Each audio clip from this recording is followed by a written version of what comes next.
اور یاد رہے اسلام کی سزائیں، چونکہ بات آئی ہے کر رہا ہوں، پہلے بھی کر چکا ہوں پھر کر رہا ہوں، ظلم نہیں ہے، تعزیرات، پنشمنٹ، چور کا ہاتھ کاٹ دو، زانی کو کوڑے مارو، شرابی کو کوڑے مارو، یہ جو حدیں ہیں حدود اللہ جن کو کہتے ہیں، یہ ظلم نہیں ہے۔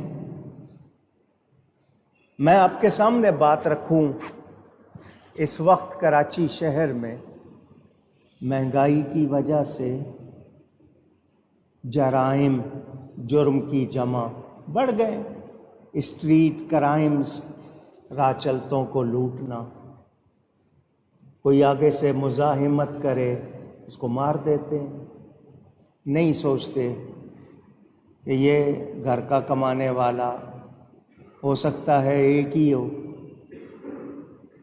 وہ 1000 2000 10,000 کی چیز کے لیے بندہ ہی مار دیتے ہیں۔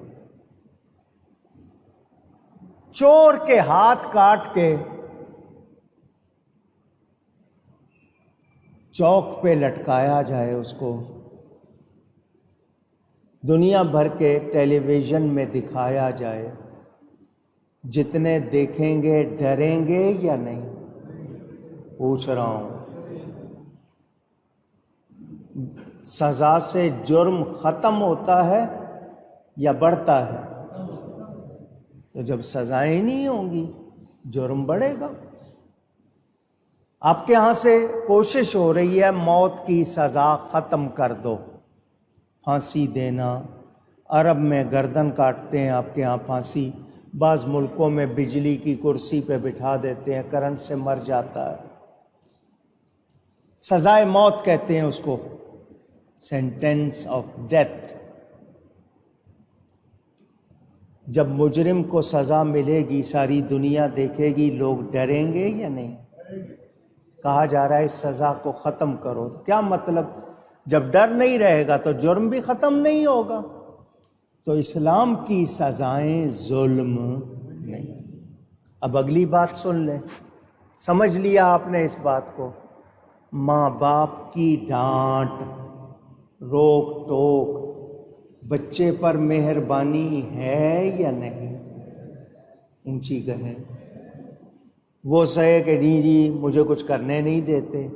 اگر کوئی ماں باپ غلط کر رہے ہیں، بچے پہ اگر وہ ظلم کر رہے ہیں، ہوں گے ایسے، میں یہ نہیں کہہ رہا کہ نہیں ہوں گے، مگر اکثریت وللاکثر حکم الکل، اکثریت ماں باپ کی اولاد کی بھلائی چاہتی ہے۔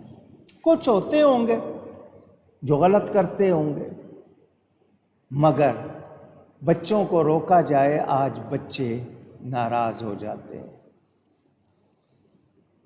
باہر کے ملکوں میں وہ پولیس کو فون کر دیتے ہیں، پولیس آ جاتی ہے، بچوں کو آزادی ملتی ہے، بچوں کو منمانی کرنے کا موقع ملتا ہے، وہ بگڑ جاتے ہیں۔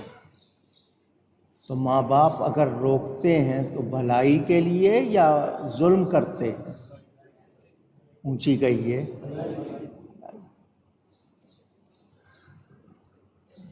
مگر ہم غلط سمجھے، ہمارے ذہنوں میں وہ نہیں یہ ظلم ہے، تو میں بتا دوں گا کہ ظلم کے معنی پہلے سمجھنے ہوں گے۔ ظلم کس کو کہتے ہیں؟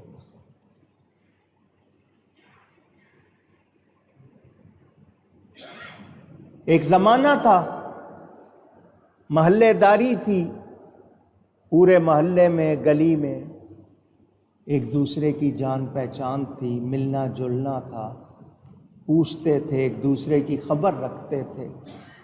آج کل اس کو برا سمجھتے ہیں، اپنے کام سے کام رکھو، آج کل یہ ہو گیا۔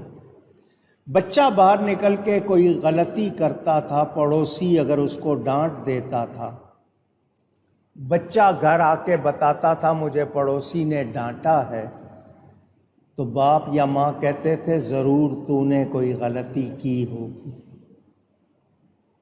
اب کہتے ہیں کون ہوتا ہے ڈانٹنے والا، نکل آئیں گے باہر، تمہاری ہمت کیسے ہوئی میرے بچے کو کچھ کہنے کی؟ تو بتائیے الٹا معاملہ ہو گیا یا نہیں ہو گیا؟ اونچی بہن بھائی ایک دوسرے کی نہیں سنے، ماں باپ اولاد میں یہ ہو جائے تو بتائیے پھر خرابی ہی ہوگی، بھلائی نہیں۔ بڑے نہ رہیں بہت سی خرابیاں آ جاتی ہیں۔ مثلاً ماں باپ کو دیکھ لیں، وہ سب کو جمع کر کے رکھتے ہیں یا نہیں رکھتے؟ ایک کہاوت ہے، آپ نے بھی سنی ہوگی، ایک ماں 10 بچوں کو پال لیتی ہے، 10 بچے مل کر ماں کو نہیں پال پاتے۔ سنی ہوگی یہ بھی آپ نے۔ یہ معاشرہ جب ایسا ہو جائے گا تو بتائیے پھر اخلاقی برائیاں، دوسری برائیاں آئیں گی یا نہیں آئیں گی؟ وہ ماں باپ جنہوں نے بولنا سکھایا، چلنا سکھایا، انہی کے سامنے دھاڑنے لگ جائیں، ہماری آواز سے وہ سہم جائیں، بتائیے کیا ہمیں کوئی فائدہ ہوگا؟ اونچی مگر وقت اور ماحول کو پیچھے لگ گئے، دین کی تعلیمات کو چھوڑ دیا، غیروں کی باتیں اپنا لی، نتیجہ یہ ہوا کہ ہماری خوبیاں ہم سے چلی گئیں، دوسروں کی خرابیاں ہم نے اپنا لی۔ ظلم کیا یا نہیں کیا؟ اونچی کہیے۔ تو اللہ فرماتا ہے اللہ کسی پہ ظلم نہیں کرتا، لوگ خود اپنی جانوں پر ظلم کرتے ہیں۔ اب ظلم کر لیا تو کیا کرنا ہے؟ حضرت آدم علیہ السلام نے سکھا دیا، پھل کھا لیا تھا، اللہ نے منع کیا، کھا لیا۔ ہم میں سے کوئی ہوتا جی اللہ نے لکھا ایسا تھا، میری قسمت میں یہی لکھا تھا، ہم تو یہ کہتے ہیں نا۔ انہوں نے کیا کہا؟ ربنا ظلمنا انفسنا، اے ہمارے رب ہم نے اپنی جانوں پر ظلم کیا، وَإِن لَّمْ تَغْفِرْ لَنَا، اگر تو نے معاف نہیں کیا، نہیں بخشا، لَنَكُونَنَّ مِنَ الْخَاسِرِينَ، تو نقصان پانے والے، گھاٹا پانے والوں میں سے ہو جائیں گے۔ انہوں نے سکھا دیا خطا ہو جائے تو شرمندہ ہو جاؤ، توبہ کرو، اللہ کے آگے روو، گڑ گڑاؤ، آپ کے سامنے۔ مگر ہم نے یہ چیز سیکھی نہیں، ہم جرم کر کے اکڑتے ہیں،